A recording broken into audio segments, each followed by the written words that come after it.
That's not racist. No, not at all. Hello, everybody, and welcome. Hooray! It's episode 100.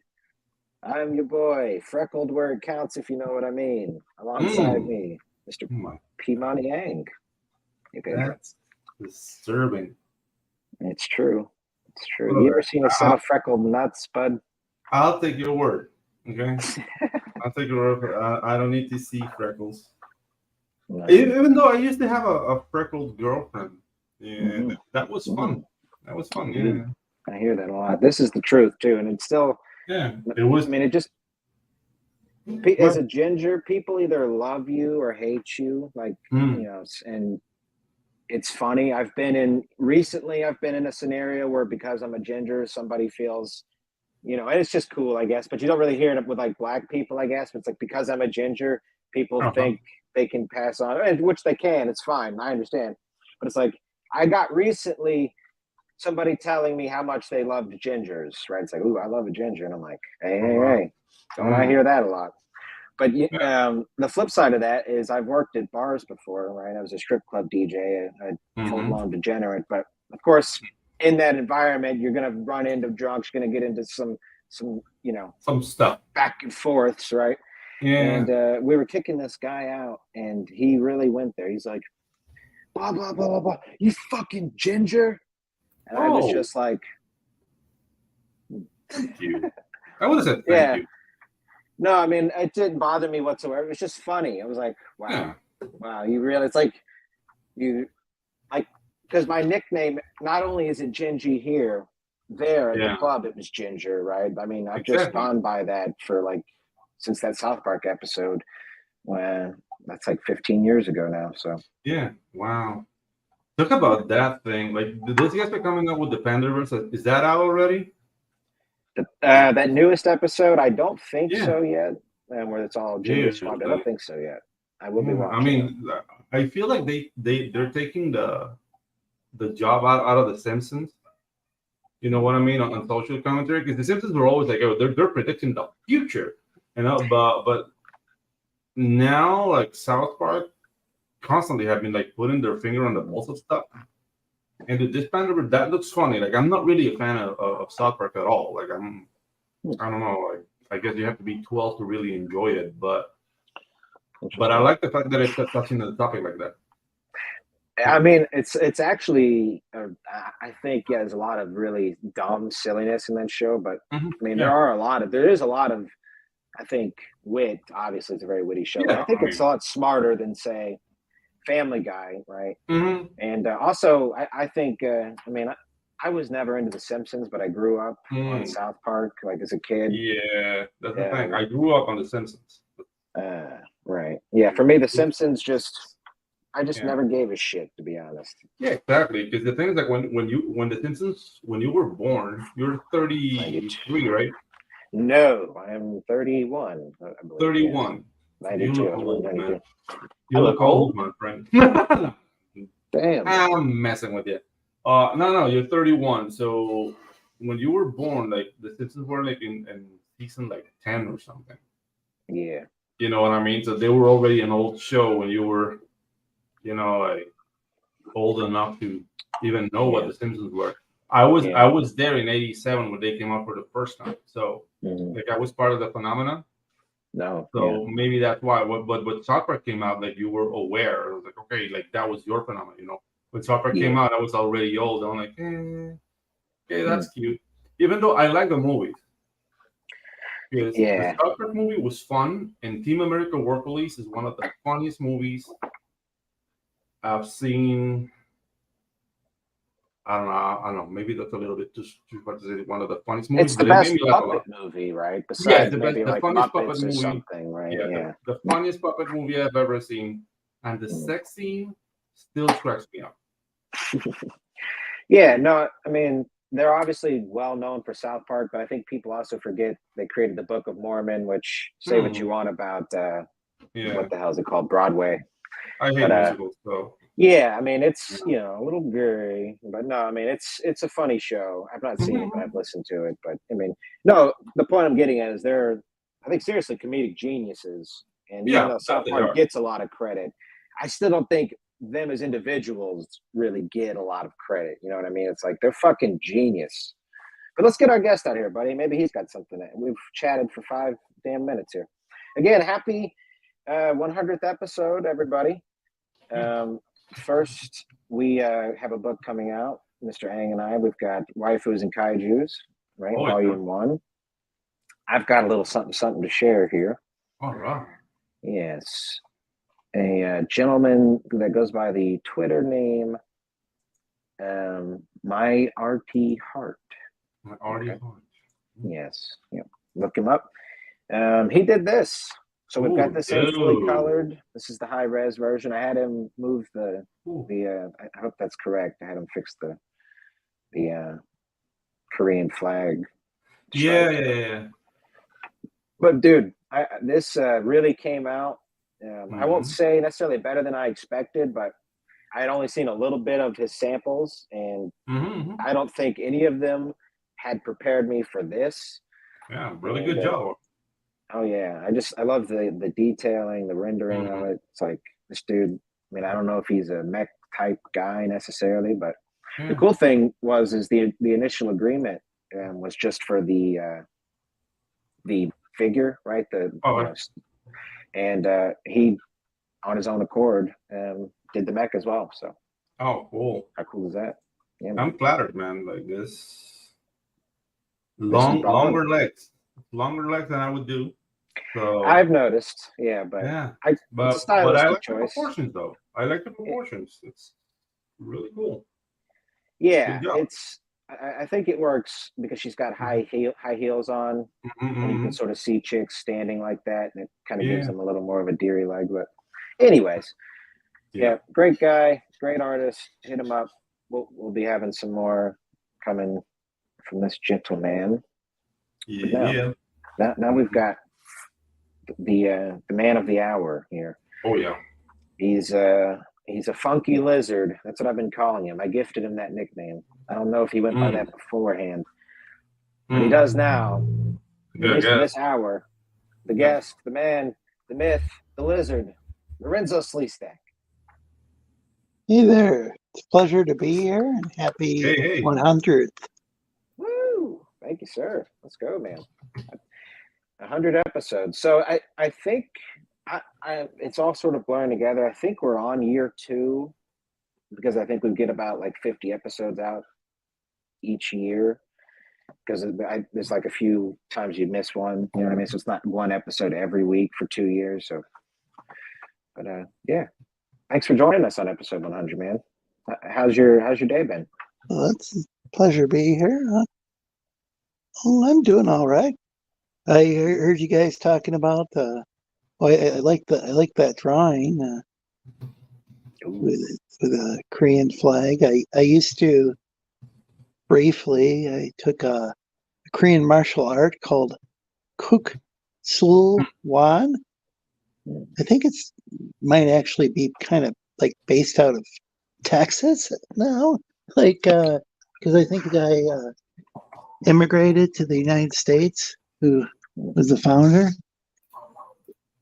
And there's the World Kuk-sul Association, I believe it's called. I haven't. So we would have. Oh, sorry. No, I'm sorry. I was just going to ask, is it a weapons type specialization? Or is it well, I didn't learn any weapons in the class. I'm trying to think. I remember. You became the weapon. I was just real low. I mean, I was like a white belt or whatever. I only took it for like one semester, but it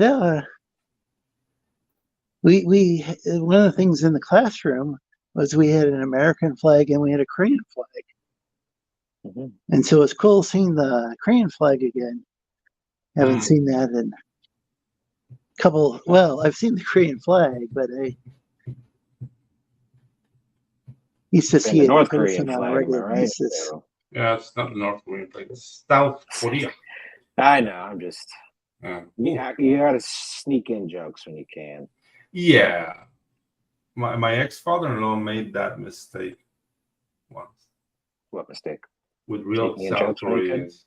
Yeah, making jokes about North Korea to South Koreans. Mm. It didn't. He landed flat on that See, I one. wouldn't have done that though. I can Yeah. see where that would have been like, I don't know about that. Ooh. Yeah. Yeah. No, Yeesh. it's I don't know. Yeah. Yeah. I could see that going south real quick. Yeah, I don't know for certain, but I've heard that there's some people who just see themselves as Koreans, like I don't want to get too political, but like who, you know, like I think there's some sort of movement towards unity, but I don't know the details. Or how, you know, or whether or not that, you know, Right. would happen in my lifetime or whatever. Seems like a tall order from a short guy, though. I mean, how tall is Kim Jong Un? Oh, he's taller than everybody, man. Yeah. Don't diss He's the un. 8 foot. No. Yeah, don't diss the un. He has a nice font or whatever. What's that haircut? Yeah, the smuggler haircut. Like it's like Mark Simpson. To bring things back to the Simpsons. Yeah, that was actually a revolutionary. Seemed very revolutionary when it came out. Apparently, it had. I hadn't seen it till I was an adult, but there was a show called the Tracy Ullman Show. I don't know if I pronounced the last name right. And those skits on there were a lot rawer. Yeah. The Tracy Ullman Show. That show started on HBO when was the best. And at that time, it was like the Tracy Ullman Show, the Chris Rock Show, the other guy from SNL that makes very obscure jokes that nobody understands. David he used to be on the Weekend Update before Kevin Nealon. No, before Norm there was Kevin Nealon, and before Kevin Nealon there was this guy. And Dennis Miller. Dennis Miller, yeah. So that kind of dates me as far as my age, because he was like when I first started watching Saturday Night Live. I mean, it was on like I think it was on when I was like a baby, and I can't remember if it was. Oh, go ahead. Sorry. No, SNL started in the 70s. Yeah, it might have been before it was even hatched. I don't know. The thing with SNL and me is that I watch it from Panama, and we didn't have like American TV stations. What we had was the Southern Command Network, which is like a U.S. military channel that would grab shows from every network in the U.S. because like they just basically donated to the army. Oh, wow. So you would watch like Letterman, Leno, SNL, and you could catch everything because it was like open TV down here. So if you were Panamanian, you just put on Channel 8, and then you'll see like Hee Haw and everything, like everything American. Oh, wow. Yeah. And so it was very... watched Hee Haw when I was actually... I became less popular as I grew older, but there was some amazing musicianship. Like Roy Clark could play several different instruments from what I recall. Yeah. I mean, and it's just the jokes were, I'd say, kind of pretty corny. Yeah. But the music, I think, was fantastic. Yeah, it wasn't like the pinnacle of TV. You can't really say that, but music-wise, like we'll show you a lot of stuff. Especially if you're into country, like dude, like you'll see awesome like steel guitar players and like real what I would consider real country music. They had a guy on there, and it was before it was even hatched. You know, because I'm a lizard, and we, of course, you know, we had some heads, but there's this guy named String Bean, and he had actually played with Bill Monroe, the guy who's commonly considered to be the founder of bluegrass. Nice. So, and but sadly, String Bean was murdered, as was his wife, and the people who murdered him never found the money that he had. It was only a few $1,000s that he had, actually. Wow. One would think the guy would be a millionaire, and yet, yeah, that's the thing. Like maybe his accountant is. Yeah. Well, that's the thing. Like if you see like musicians, like normally they're not the ones who end up with the money. Yeah. Because if you remember, like I don't know if you know the story of Jimi Hendrix. A little bit. Oh, I don't know like all of the story. I know he ended up going off to England for a while. Yeah. That's I think where the rest of the Jimi Hendrix Experience band was from. And then the band of Gypsies. But the thing is like with the Jimi Hendrix tape. Yeah, that was more funky. I think he helped invent funk music along with like hard rock and heavy metal. Yeah, I mean he was a big influence on that on blues rock and everything. Yeah, but regarding his state though, like his father had like a 12-year fight to get a hold of the Jimi Hendrix tape because it was registered here in Panama. His manager, Cass Chandler, grabbed all his money and diverted it to banks here in Panama. So when Al Hendrix wanted to inherit Jimmy's estate, it's like there's only like a couple $1,000s. That's all he has. Like hell no. Like my brother's making my son make like millions of dollars in records, and where is all that? And it was like a 12-year-old fight because his manager created an LLC down here in Panama. Because that's what we do. Like the whole thing about the Panama Papers, it's because like Delaware does the same thing we do. So Delaware wants to get rid of us, the Bahamas and the Cayman Islands. So it's all about making LLCs, and it was all locked up here. And dude, it was collecting millions of dollars. Like every record people bought by Jimi Hendrix and whatever will go to this state here.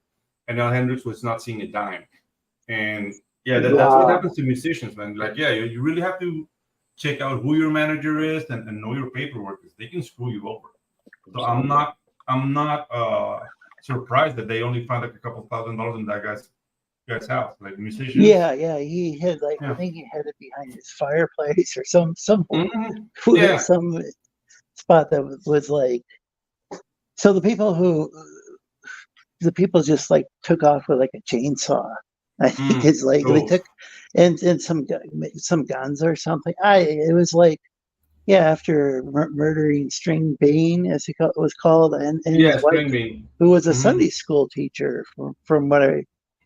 There were what's his name, Hank Williams III. Did a song about it, and he's actually playing banjo on there, which I didn't even know the guy could play banjo, but he could play like 6 instruments. He was really talented. Yeah, Hank III goes from everything from country to punk to metal, he combines it all. Yeah. So real quick, guys, just some person popped into the chat. He says, "Hello, Ginge, Pedro, and Lorenzo." He's some person. Some person. How you doing, man? It's been a minute. I've seen some person around quite a few chats. Thanks for coming by. So, all right, interesting.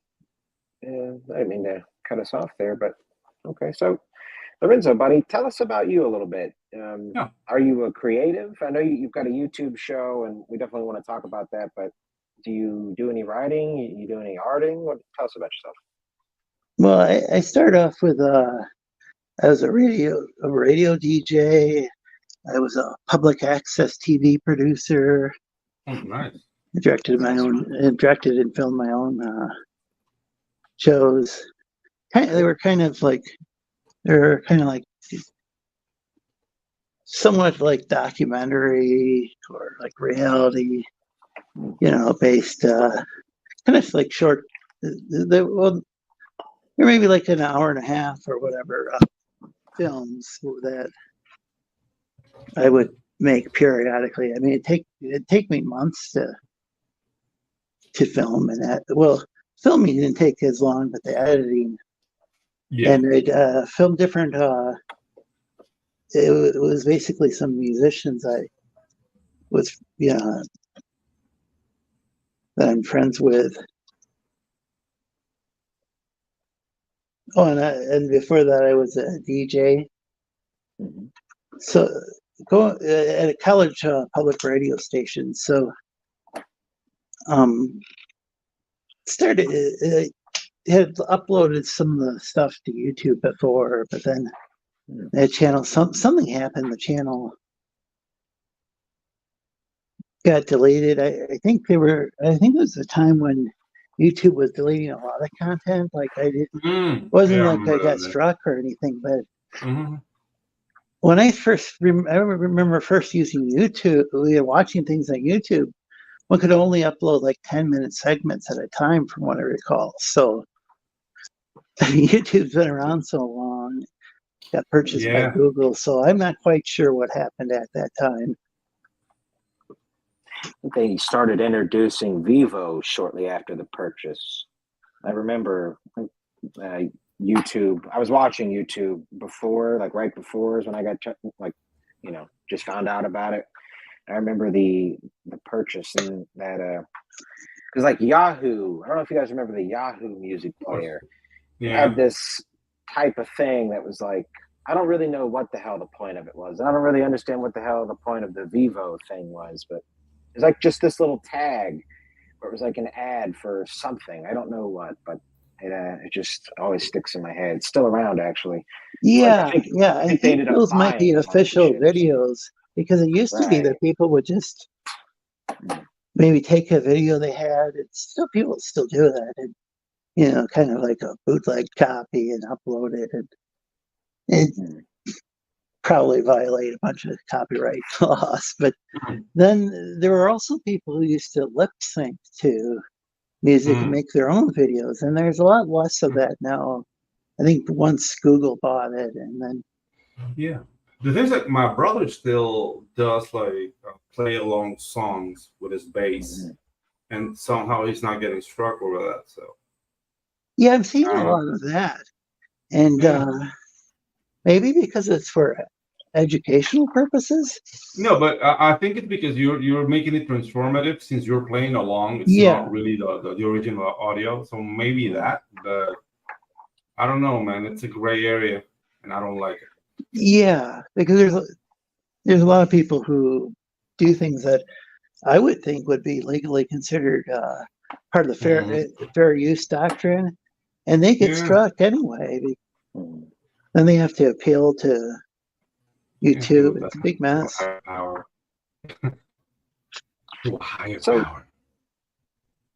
Lorenzo, what are some of your thoughts on growing a YouTube channel? We're at 190 something here, so we're just under 200. Let me pull your channel up, actually. If he's there, he's muted, so we may be having some issues. Some issues. I'm having a hard time hearing people. For some reason, the volume's really low. It could be probably something about this phone I'm on. Oh, probably. I have a laptop, but I need to get a new power brick for it. So I'm stuck on my phone. Okay, so I'm going to pull up your YouTube channel real quick, buddy. Oh, I appreciate that. Yeah, we'll get that shared in the chat as well. It's also in the video description for all those out there in TV land.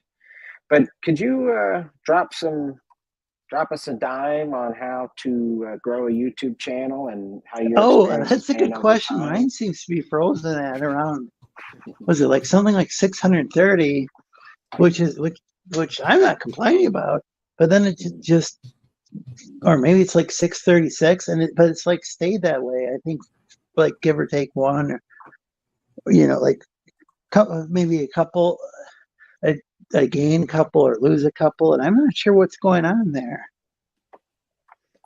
There we go. But I think one of the keys is to check out different channels and go in chats and meet different people and interact with people. That's a big part of what I've done is I just watch a ton of YouTube channels, and there's all sorts of really cool people in the chats.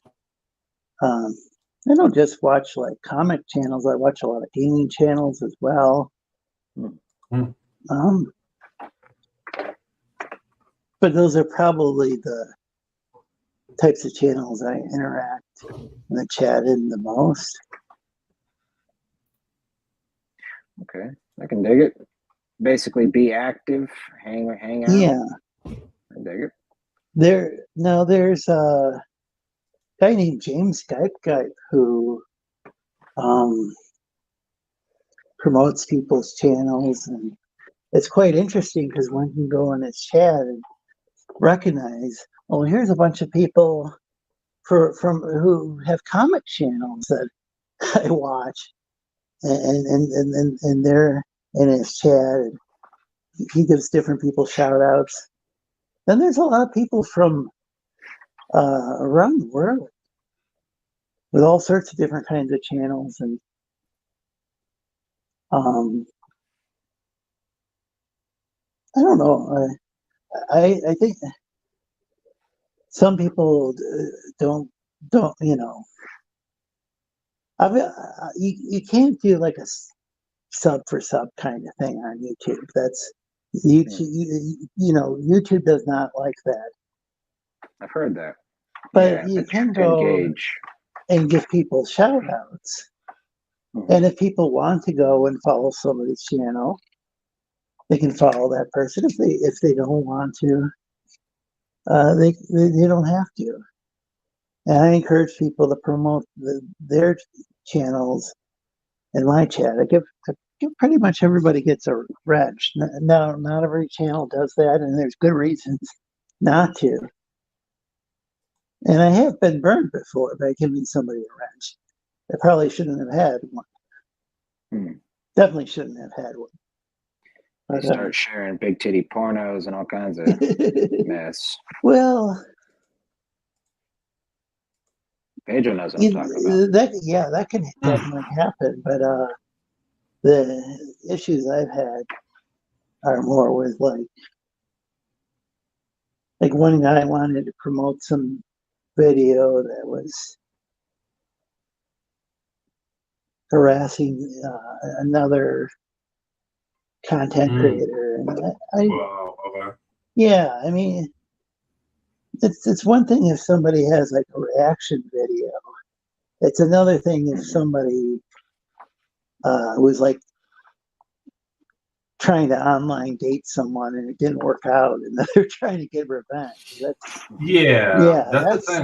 That's where I really draw the line. Yeah, you gotta be discerning on what things you partake in.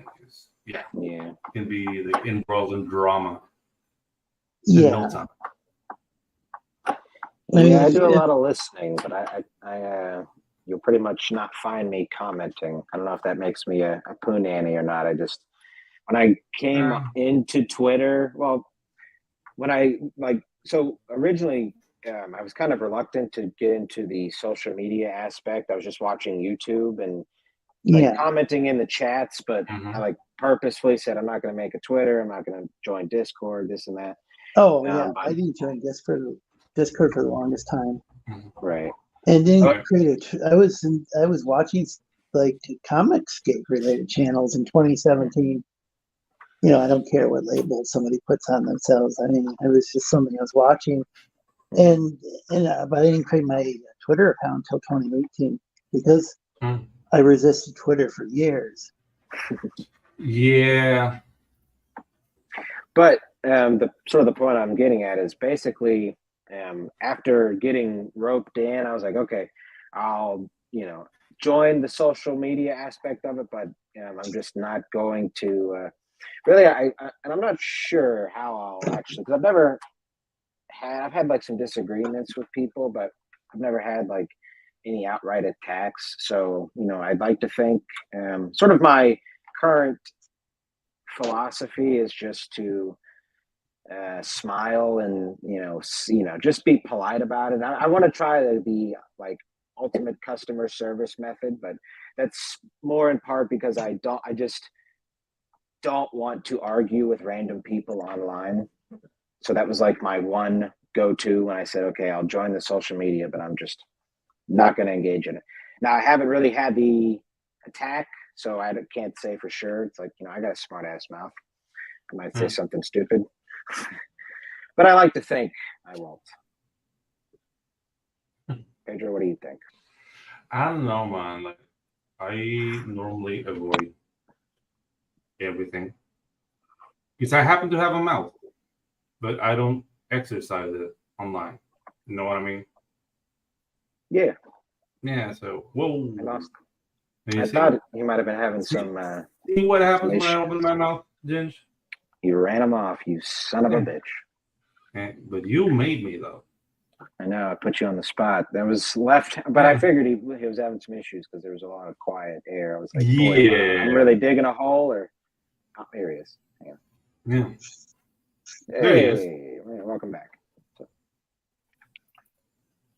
Yeah, we're experiencing issues, but it's sorry about that. No, you're good, That's buddy. nothing. I keep pressing the wrong button on the phone. and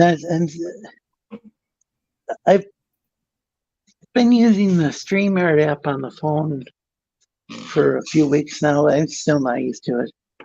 I guess even when I was on the computer, I'd still press the wrong button sometimes. And yeah, and the thing like StreamYard. I mean, yeah, it was a couple of months back, but they changed their entire interface, and they got really confusing for a little while there. So, just on the mobile app, I've never used the mobile app. Yeah, it's got a lot more features than it did before. Still doesn't support screen sharing, unfortunately. So, I mean, if somebody shares their screen and I'm the host, I can highlight the screen that they're sharing, but I can't share my own content. Like I can't share my own screen. I mean, can I call that the gay? mobile app. So that is one feature that's missing. It's actually better in some ways though than using my laptop had such a tiny screen that didn't work very well in desktop mode. So once I get it working again, I might even try to see if I can use mobile mode on the laptop. Because I can see, I can read people's chats a lot easier. At least when I'm a host, I can't see the chat very easily as a guest. So, as a host, tell us about that, because this is something for me. I try to I don't know. I try to spice up the show. I try to be a lively guy and have some fun. Sometimes over 100 episodes, and not everyone's gold. I mean, come on, guys, we know that. But what do you think about dead air and things? How do you run a variety show, buddy? Do you plan your things out? Like, how do you tell us your secrets, man? Teach me. Well, that's the funny thing is when I was a DJ, there'd be lots of dead air because I had a thing where there was only a certain amount of time to pick a song. And because it was a DJ who had picked the songs. It wasn't, I mean, there was some sort of programming in that, right? Okay, this show is for such and such music. Though he did host a show that was an open format show as well. So that was really cool. But I would, my issue was with dead air in that I just didn't want to play a song that I personally thought sucked, because I'd rather disappoint people with dead air than disappoint people with like a song shitty that's songs. Yeah. gonna drive You you know, nuts. there's some good logic to that, actually. Because I really hate the radio, and we've got I've hated the radio for a long time. I'm sure I know I'm definitely not alone, but we've got a local college radio station that like half the time does good work. Like it depends, they'll play anything. We got a lot of like sea breeze jazz here because it's a beachy town, so you'll get that a lot. Or sometimes they'll be playing like 80s deep cuts of things, so it's like, then the other time it's just bad, just. Well, I don't know, man. Like in my senior year of school, like I used to work at this radio station, and it was like a graveyard shift on Saturdays. And I got so bored that I just started like playing B-sides on records. Because I mean, it was the time when you could cool. it was like an actual record. So it was like, okay, so this song by Oingo Boingo, like whatever, but how about the first song of the B-side of the record? So I would be doing that, and then my boss came like dude, like Harmon, like, what you doing? You gotta play the hits. Dude, people were loving it. Because that's the thing, like I would be playing like Jet Patrol, like really obscure songs, like dude, like I would be playing like, remember I did a rock show without me even knowing, because I started like playing Yes, and then guys started calling like, hey, can you play some music? I was like, yeah, sure. You said cock rock? Here. And it was like progressive rock. I said cock rock. I was like, hey, ACDC. I can give you a cock rock show. No, cock rock, that's hair metal or the glam metal music. Yeah, it's a different genre. I used to listen to that stuff as well. Yeah, I mean that was a good time, even though like. Hey, Edwin. Yeah, for a guy like me who played guitar, like I couldn't be in a glam rock band because that would just look weird. Yeah, ain't quite got the. Because the thing is, like, if I dress like the guy from Motley Crue, you might think I'm gonna play Prince or something. You know what I mean? Or like I play in the Barge. Right. Hallelujah! It's a hallelujah. So yeah, it was a weird time, but the music was good though. Like if you do like this and listen to the songs, like that was good. It's just like the look was goofy. Are you talking about the glam metal or glam rock? Glam metal. Okay, yeah, like my late brother, he was 5 years older than me. He was listening to stuff like Motley Crue and back when they were back when they were like popular, I think that, and now I've heard that grunge made that stuff like unpopular, but I think it was already losing popularity before. Yeah, the thing, like you can see it in the records that were coming out. Like when glam metal was dying, the two records I bought that year was Metallica's Black Album.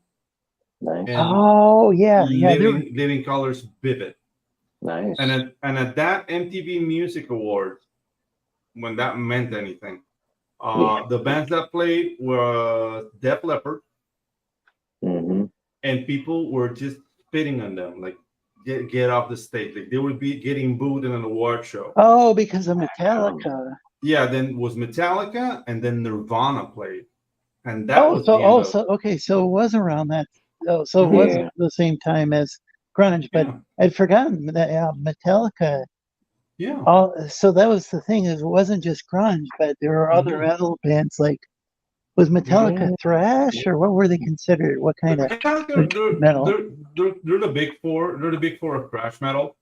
So they're the whole San Francisco movement. You get like Exodus, Metallica, Megadeth with an offshoot of Metallica because it's Mustaine. You got Slayer and Anthrax from New York. So those guys are basically like the thrash movement, and everything spun out from that, like that like heavy, not really like we want to be pretty music. Right. And that underground started like in '86 or something. At least that's when I became aware of it, because you get like Maiden and that like new wave of British heavy metal thing going on before. Yeah. And from there you get like black metal bands like Venom, for example. That's like a whole different thing. But the So whole that- that's an Bay Area offshoot of movement. like Iron Maiden. No, okay, so the guys from San Francisco were listening to all the bands from the new wave of British heavy metal. Like they were really into Diamond Head, really into Oh, okay. Motorhead, really into like Judas Priest, Maiden. Yeah. And then Baby. Great bands. yeah, the early 80s in San Francisco, like that's when you get like Metallica, you get Exodus. Dude, Exodus is a band that should have more credit. They have really, because they're one of the precursors, man. Even Kirk Hammett, the guitar player from Metallica, he started playing in Exodus first. Oh, I'd And like to check them out. Yeah, Any and then he went to YouTube Metallica. links, Oh, or dude. you could send me sometime. That would be great. Oh yeah, dude. Check. I don't Look out know for the hardly any. for the I've record. heard the name is all. Yeah, the record, their first record is called Bonded by Blood. The recording quality is not that great. It's almost like a demo, but it was a freaking like printed record. But dude, it's like solid trash. It's interesting. The original question here that started this conversation was it with grunge, you know, because I always heard that too. I took a music appreciation class in high school, which was really huge for my development, just in terms of where I'm at today as an adult, because it was also comic book heavy. But that was what we got taught in that class. But it's interesting that you guys put it in the terms of, because if that's about 92 when Nirvana popped off. 80. Well, okay. Bleach. Bleach and Nevermind. Bleach an is from independent 88. Well, I'm talking about, I believe. Oh, hang on, I'm talking about Nevermind, right? That's 92. Nevermind is 1990, not 92. Hang on. Oh yeah, that was that their second album? That was the second album. Yeah. And the thing is, well, like the whole Seattle good, movement, the whole Seattle movement that people call it grunge, they don't call it grunge themselves. To them, they were just playing rock the way they could play rock. Dressed up like lumberjacks. Yeah. And then they were wearing, what was it? Was it flannel or plaid, or what's the proper term? Flannel shirts. Yeah. Dude, and they brought that back into fashion. That had been popular like maybe late 70s, early 80s, and fallen on popularity, and they brought that back. But that's the thing, like that thing got really expensive, like that and Doc Marten boots. Like you can get Doc Marten boots for like $12, and then grunge came about, and they went all the way up to like 120. Really funny, because basically you're getting dressed like a day laborer. And it's like, yeah, I'm into alternative music. Yeah. Well, sort of the point I was getting at was it's interesting from the perspective that 80s hair metal was starting to die off. And let me check real quick, because if what we're getting at is that the Black Album came out the same time around Nirvana popping off, even from a fashion point of view, right? If hair metal is a bunch of like leather and this and that, it's like I see and even maybe the way Metallica grew up, those dudes were like really denim heavy. So it's almost like the exact opposite in terms of they both got long hair and this and that. But in terms of like, I can see Metallica looking at a bunch of dudes in leather. And yeah, sure, Judas Priest is very leather heavy. I'm sure they had, they were fans of that, some of those guys. But it's kind of like looking at them and being like, right? Dude, by that time, Judas Priest came out with the album Painkiller, and that floored everybody. That's one of the heaviest albums out by Priest. Painkiller, like, dude, it's just drum players are still like getting their heads like blown up by that song. So yeah, that's the thing. Like, bands like Judas Priest, they do what they want. You know what I mean? So they're not really like, just like Motorhead. It's a band like, okay, what's this, grunge? All right, we're Motorhead. You know, like they just keep on playing. But as a genre, like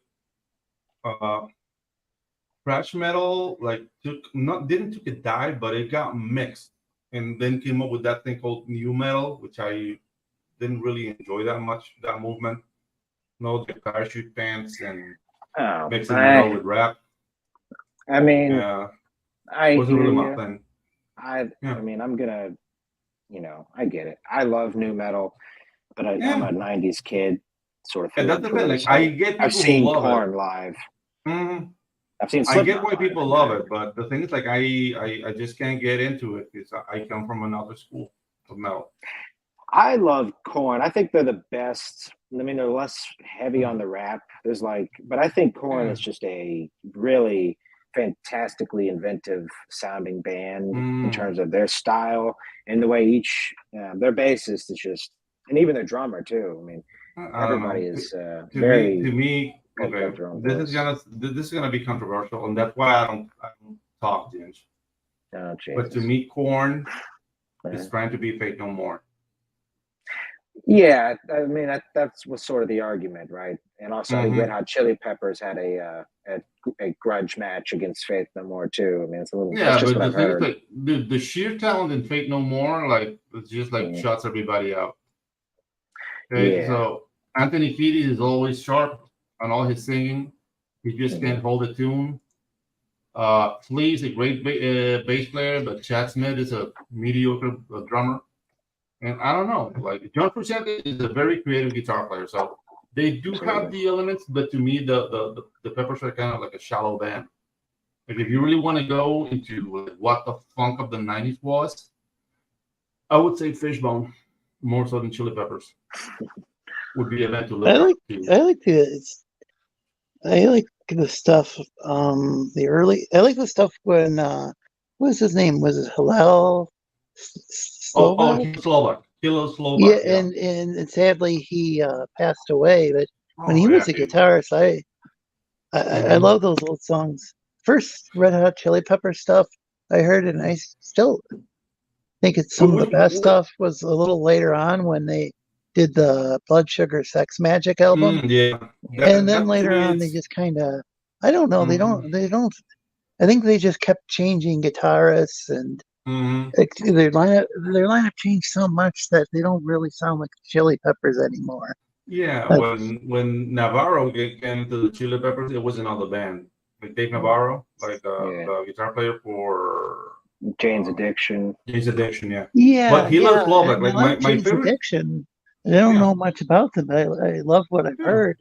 My brother had the Nothing Shocking album with with a nude cover, a topless cover, Right on. Yeah. Ladies on the cover. My favorite Chili Pepper song would be Yertle the Turtle. Then that's in the Uplift Muffle Party Plan. That record is from '84 with Hilo Slovak on the guitar.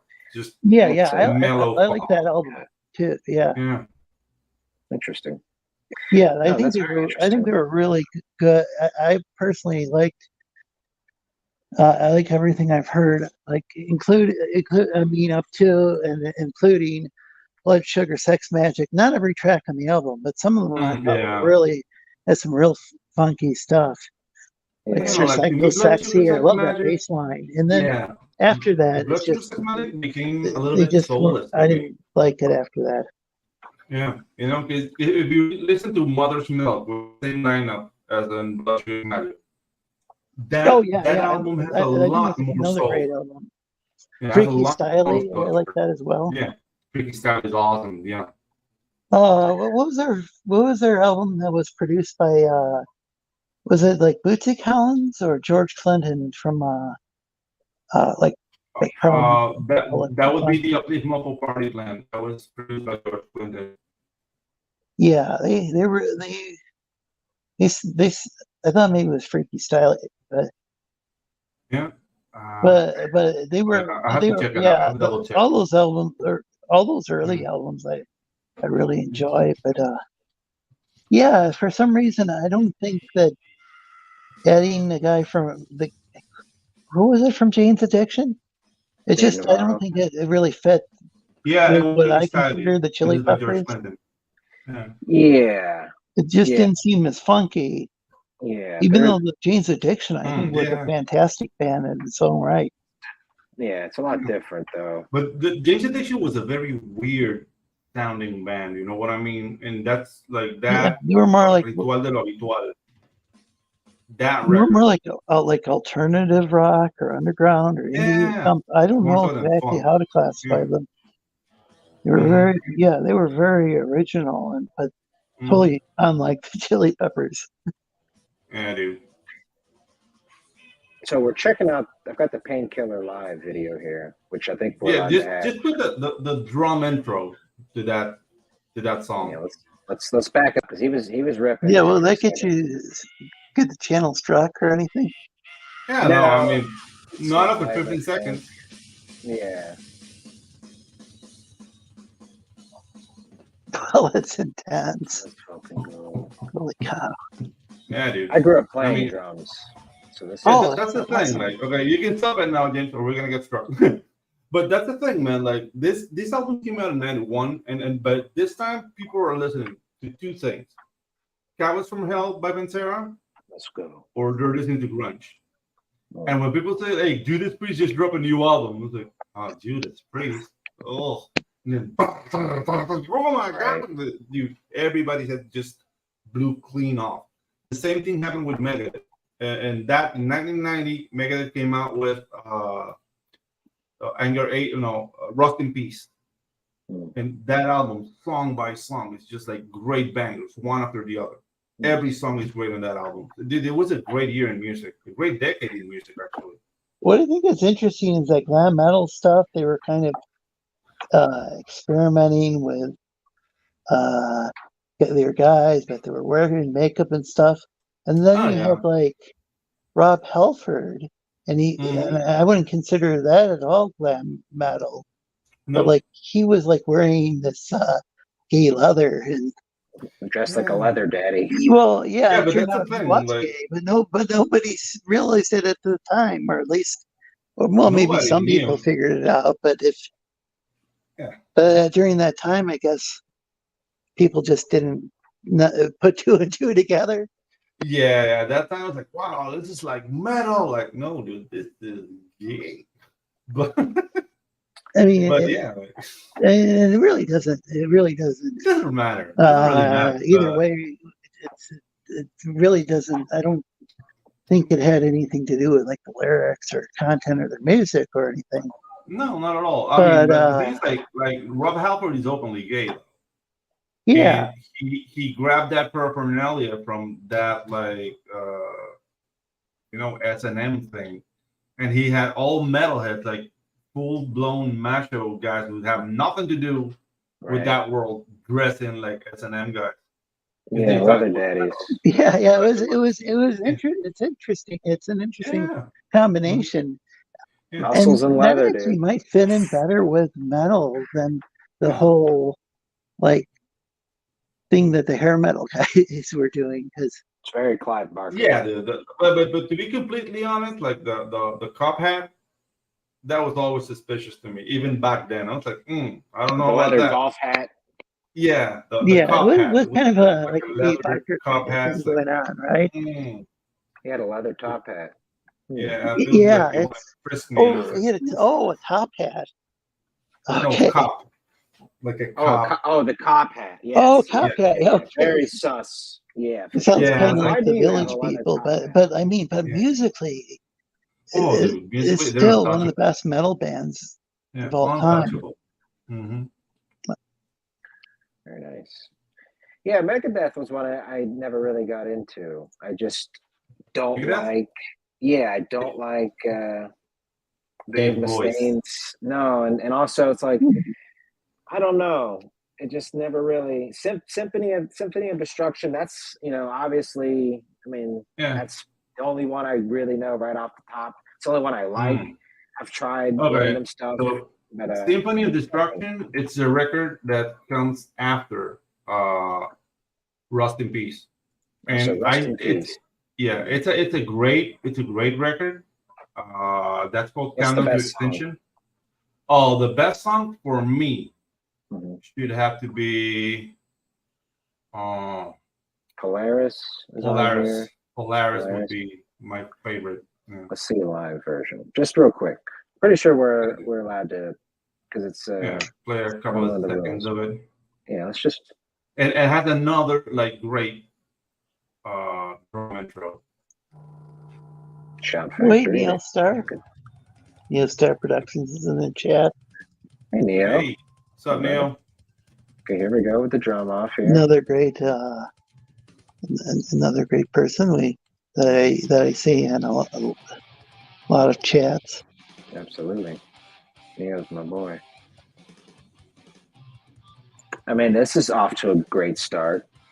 What do you guys think with Metallica? What do you think about the split? I mean, obviously, I guess largely people think two great bands went on to be created. You can stop it now. You can stop it now. We're gonna get struck. All right. Okay, so the fact that they kicked Dave Mustaine out of Metallica and he said, "I'm gonna make the meanest metal band in the world," kind of affected the way Megadeth sounds. I personally like Megadeth better than Metallica, but it's just because it's more musically challenging. But Metallica had more hits. So that would be my verdict. But I personally like Megadeth better. When was Mustaine kicked out? Oh, because he was a mean drunk. Yeah, but when was he kicked out though? I'm sorry. He was kicked out right after they recorded the record "Kill 'Em All." Like they were in New York, they just finished recording, and then he did a judo throw. He judo threw James Hetfield. Oh, wow. Onto the hood of a car. Yeah. Oh no. Well, that'll do. Right? I could, yeah, that's serious. Yeah. So they pack his stuff up and send him on a ticket back to San Francisco, and they stayed like. I guess I could see that being kind of a liability at that point. Yeah. At least in the point of view of the band. I mean, yeah. Well, heck, legally speaking, I would think that would be a liability. Yeah. He almost electrocuted the first bassist because he thought he wasn't metal enough. But before Cliff Burton got into Metallica, they had this kid, and dude, he looked like a kid in a boy band. Oh, yeah. You know, like blonde, like short curls, like I don't know, it was like a pretty boy. Dave didn't like him, so he poured water all over his bass, and when he hooked it up, he got like shot, and then he quit the band. And then it's like, wow, real bass player. They got Cliff Burton. Like, yeah, you know. I've been the odd man out in a band before, one of the earlier bands, just garage bands I was in as a drummer. I was replacing another drummer, and they had another guy that one of the guitarists was good friends with, like sort of waiting in the wings, but wasn't able to do anything for a while. And after some months went by of just things going relatively well, the other drummer became available, and from that point on, that guitarist just kind of was a real piece of shit about a lot of just any opportunity. Like we were standing in line in Burger King, and he's like, "Mark, can I punch you in the face?" And I was like, "Only if I can punch you back." And he's like, "Are you serious?" I'm like, yeah, but I'm gonna hit you back. He never did it, but it was like, it was just eventually I ended up getting kicked out for this guy. I was like, it is what it is. That's wild. Like sometimes the drummers would be the people, because I did some vocals, just ad lib, like spoken word type stuff for a band, and it was kind of like the drummers seemed to be the kind of the hardest people to find that would a good drummer. Sometimes they were the ones that, some would be really mellow, but some would like really have an attitude. I don't know. It was kind of a strange thing, but maybe it was because there seems to be so few drummers. Like guitarists are kind of a dime a dozen, but it's really hard to find a drummer, and then to find one that doesn't end up wanting to get a different gig or whatever, or that's easy to explain though. Nobody wants to carry drums. Being a guitar player, they're usually like, okay, is there a back line there? Okay, I'll bring my guitar and maybe my pedals or my effects processor. But as a drummer, you have to carry the drum kit. So and it's so expensive. Yeah, I mean, guitars are everything is expensive. Yeah, everything is expensive. I mean, if the drum kit was like, isn't that just like several $1,000s for? I mean, you can get a guitar for several, like it's really comparable, honestly. Like a lot of money, but you can get a good $800 drum set, the same as you can get a good $800 guitar. You can get a an immaculate $10,000 drum set the same as you can get an immaculate $10,000 guitar. It's like just depends on what you want to spend, really. On how far you want to go. Buy like a crappy $200 guitar and still. I mean, I started on a cheap piece of shit drums at first. Well, maybe not anymore. I take that back. You don't probably want to spend like more than $200. The most expensive guitar I have, it's $3,200. Wow. That's. And I don't play that much. Right. Yeah, man. I don't blame you, how bro. much is like I don't know. I had some. I have a friend who had some like Strat knockoffs that he owned, but he also owned some real Strats. He was looking into getting like a Les Paul. Okay. But I don't think he ever. It depends. Like you can get a really like original Gibson Les Paul, which are not that great. I would advise him to get an old Les Paul, like 2006 and before. Right. Yeah, and you can get a good one for like from 1,100 to 2K. You get like a good Les Paul. It was like wood better back in the day, or was it built better? No, okay. Gibson went into trouble in 2014 because they were getting Chinese wood, which was not the best quality, and they got sued out the wazoo because of that. So and they've never recovered. So the components are cheaper now. The tuning pegs, everything is just cheaper. So if you want the proper Gibson, it should be before 2010. So didn't they make some that were in Mexico? Oh, yeah. Fender makes. Fender was the one that Gibson had a spot in Mexico as well. Yeah, but the thing is, the Mexican Fenders are really good. Were better than like say something made in like China.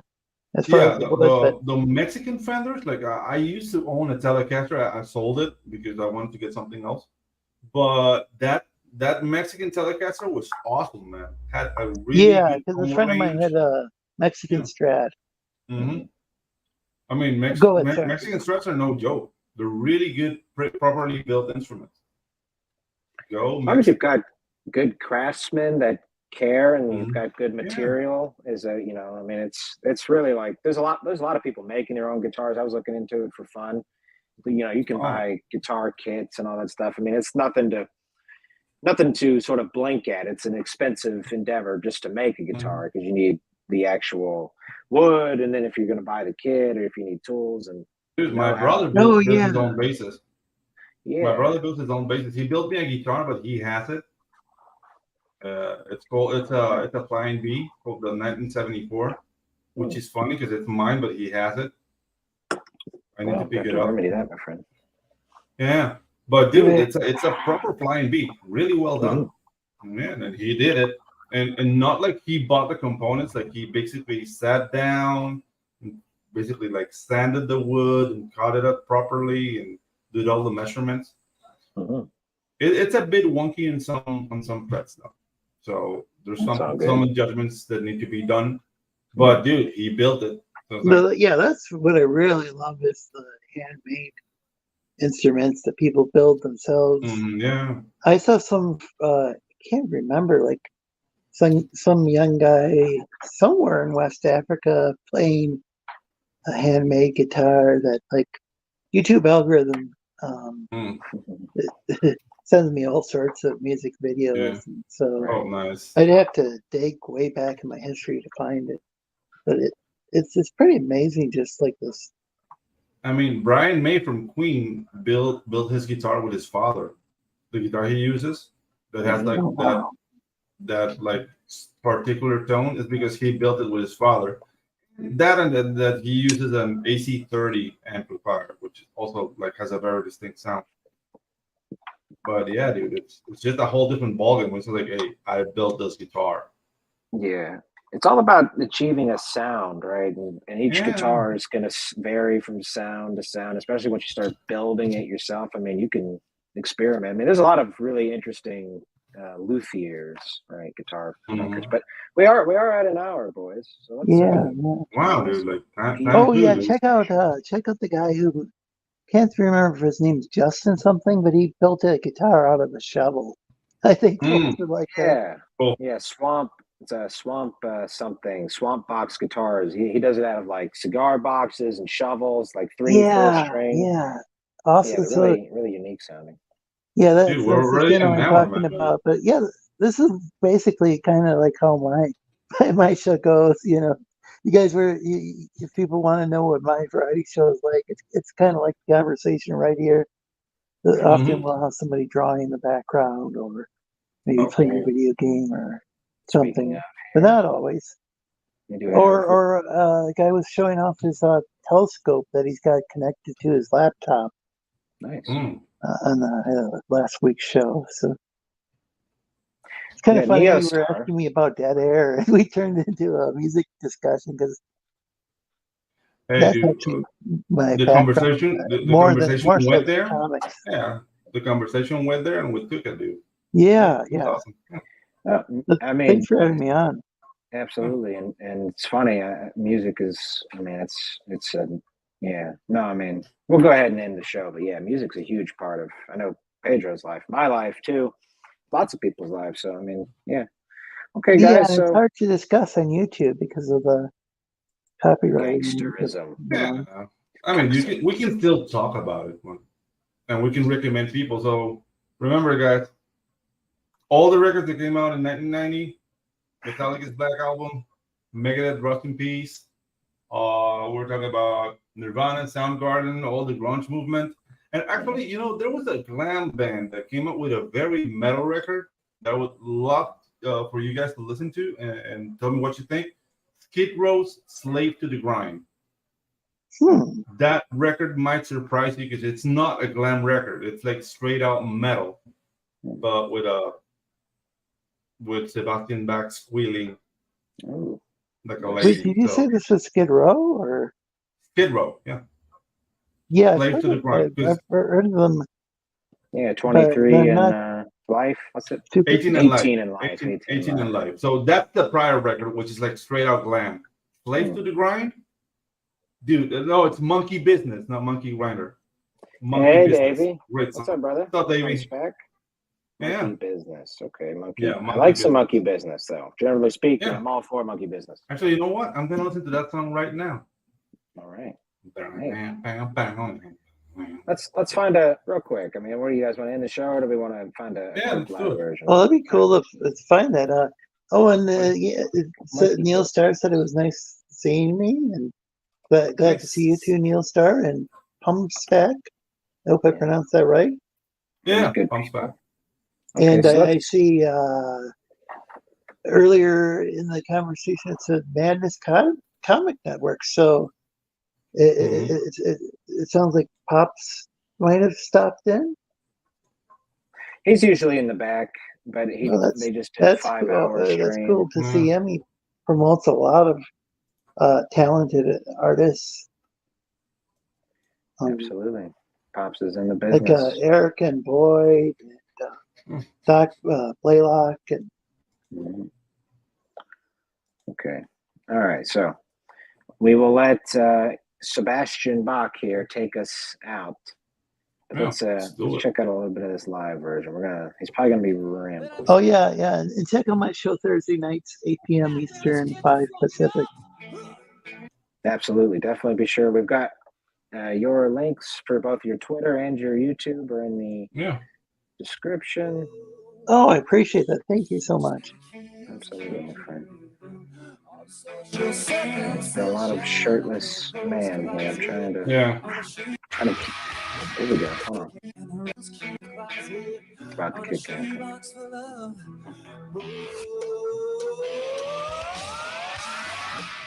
All right, let's go. It's still got a little bit of that hair metal groove to it. Yeah. The Motley Crue sound to it. I mean, they can't deny who they are, but you look at that record and it's just like heavier. Very nice. Yeah, guys, check it out. Check it out. Absolutely. Yeah. Wonderful. Okay. Well, awesome. Great show, everybody. Lorenzo, thank you again. Thank you. Bud. Absolutely. Yeah. That I can This is finally Pedro get from a on new here. setup. I was nervous, but we made it. Yeah. Yeah. I'm glad I was up to it because I haven't been going on too many people's channels. It gets so exhausted just hosting my own show once a week. By the way, I have something to show you. This is a new restoration project I have. So I might show it next show or the show after this. Keep talking. Okay. Well, yeah, Lorenzo, we definitely appreciate you, buddy, and you're welcome back on the show anytime, man. Well, I appreciate that. I appreciate you guys, and thanks for having me. And that's episode 100. Okay, here he comes. What does he got? My guess is it's a fleshlight. Pedro, you've been restoring a fleshlight? No, this is my rusty animation hole puncher. So this punches like square, circle, square registry on a 10 by 12 page, but it's all rusty. Like this is from when I had the school, so the springs are all like locked on.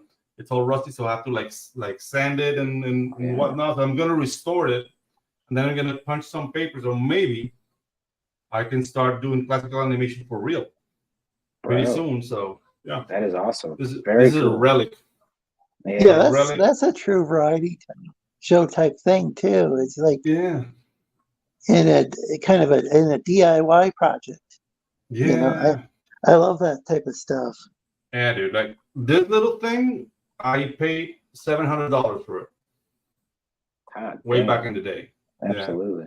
And it's actually it's at Acme, like in Warner Brothers, you know, like. Yeah. Oh yeah, Wile E. Coyote used to buy that stuff.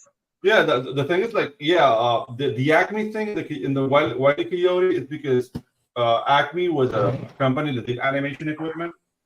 So the animators would say like, the Coyote buys Acme and nothing works.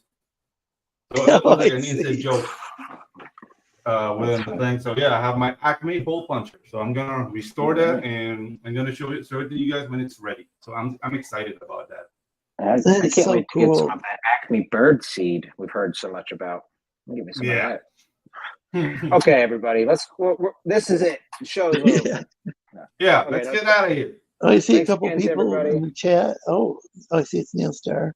Yeah, Neil Star, keep on showing. Awesome. Hey, Lorenzo, it's been ages since I've been on a stream. It has been. I tried to get him on one the other night. He punked out. I'm just kidding. Okay, everybody. Yeah, we will catch y'all next week on the G&P show. Peace. And see you guys Thursday on the Lorenzo Sleestak channel. There you go. You heard what he said. Slither on over. Okay. Yeah.